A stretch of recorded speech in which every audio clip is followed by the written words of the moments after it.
पुरोहित को बुलाना चाहूंगी कि वो आए और इस मंच का संचालन करें।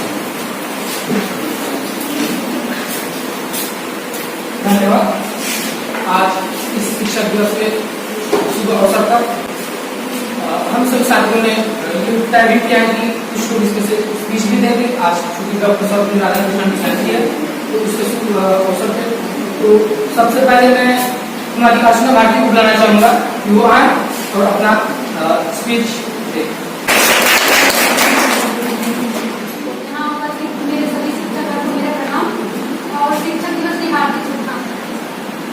मैं धन्यवाद करना चाहती हूँ हमारी वर्तमान सरकार का, जिसने योजना चलाई और डॉक्टर अम्बेडकर सर्वोत्कृष्टता केंद्र के रूप में हमें ये मंच प्रदान किया, जहाँ हम सभी एक साथ एकत्र हैं और हमें कुछ सीखने का अवसर प्राप्त हुआ है। मैं 2 सालों से इस कोचिंग में हूँ और मैंने देखा है कि हम लोग सफल हो और कोचिंग का पूरी तरह से उपयोग हो सके, इसके लिए हमारे सभी शिक्षक ने कितना प्रयास किया है। Professor Aryan Prawar sir, doctor P Dalai sir, assistant registrar R D. Neelam sir, coaching के संयोजक एवं सह संयोजक होने के नाते आप सभी ने हमेशा प्रयास किया कि पढ़ाई में हमें किसी प्रकार की कोई असुविधा न हो और हमें पढ़ने के लिए जितनी भी जरूरी चीजें हैं सब उपलब्ध हो। हमारे सभी शिक्षक डॉक्टर जितेंद्र सिंह परमार सर आज भी हमारे बीच नहीं है, लेकिन और विजय आनंद सर, सुजीत सर, ताकि दूसरे सभी शिक्षक जो हैं आप सभी का पूरा सहयोग रहा है हमें कुछ नया सिखाने में और हमें पहले से बेहतर बनाने में। भाई बहन इत्यादि जितने भी रिश्ते हैं सबका एक समय के साथ होता है, महत्व घटता बढ़ता रहता है, लेकिन गुरु का जो महत्व है वो शाश्वत है। गुरु की आवश्यकता हमें जीवन के हर मोड़ पर पड़ती है। हमारे ग्रंथों में भी गुरु की महिमा का वर्णन अलग अलग रूपों में किया गया है। गुरु गोविंद दो खड़े काके लागू पार, वही हाड़ी गुरुवास में गोविंद भी होता है।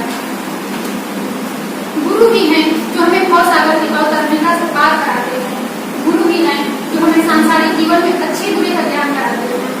और हमारे भारत देश में तो गुरु की महिमा एकदम अद्भुत की है। ये हम सभी का सौभाग्य है कि हमें शिक्षा प्राप्त करने का अवसर प्राप्त हुआ है और आप जैसे शिक्षक का सानिध्य प्राप्त हुआ है।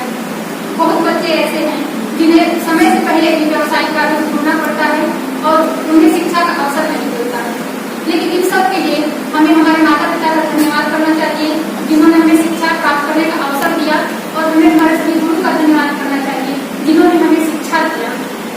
इसके लिए आप सभी का धन्यवाद। अपनी बात विराम देने से पहले मैं कुछ पंक्तियां पेश करना चाहूंगी।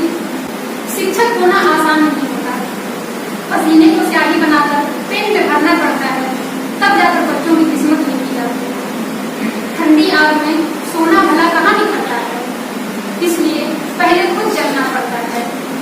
कभी सिलेबस बदल जाता है तो कभी टेक्नोलॉजी। टीचर पहले खुद पढ़ते हैं फिर पढ़ाते हैं, क्योंकि जब तक टीचर का जूता नहीं दिखता बच्चे का फ्यूचर नहीं समझता है। बच्चों की उम्र से उम्र मिलाकर दौड़ना पड़ता है, क्योंकि अगर खुद स्लो हो गए तो हम आगे कैसे निकलेंगे।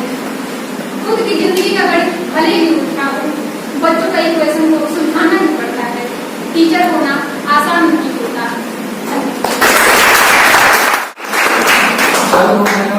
एक तेजस्वी अध्यापक क्या बना सकता है, ये भारत का इतिहास बताता है और विश्व का इतिहास।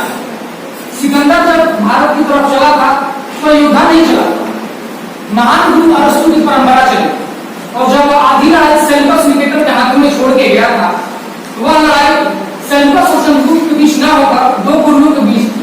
एक यूरोप का गुरु अरस्तु और एक भारत का गुरु जिसका नाम कौटिल्य अर्थात चाणक्य था, और इस लड़ाई में भारत की गुरु ही जीता। आगे की स्पीच के लिए मैं आमंत्रित करूंगा हरिपाल आए और अपना स्पीच दे। धन्यवाद।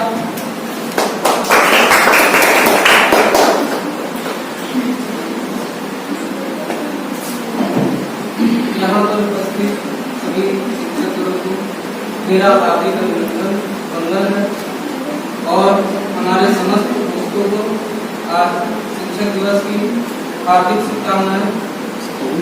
जैसा कि सभी लोगों को पता है कि आज 5 सितंबर हमारे महान शिक्षक डॉक्टर सर्वपल्ली राधाकृष्णन का जन्म दिवस है, तो मैं कुछ अपने विचार प्रस्तुत करना चाहूँगा। अगर पूरे विश्व में देखें कि गुरु शिष्य की परंपरा कैसे कैसे बनी, तो जैसा कि रोहित भैया ने बताया कि अरस्तु के शिष्य सिकंदर महान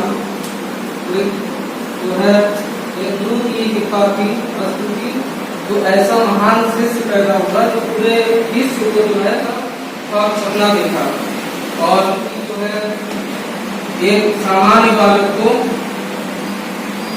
तैयार करके उसे पूरे भारत महाद्वीप का जो है सम्राट बना दिया। तो शिक्षा की अहमियत बहुत ज्यादा होती है हमारे जीवन में। जैसा कि कहा भी जाता है कि शिक्षक वह मोमबत्ती है जो स्वयं को जला के दूसरों में प्रकाश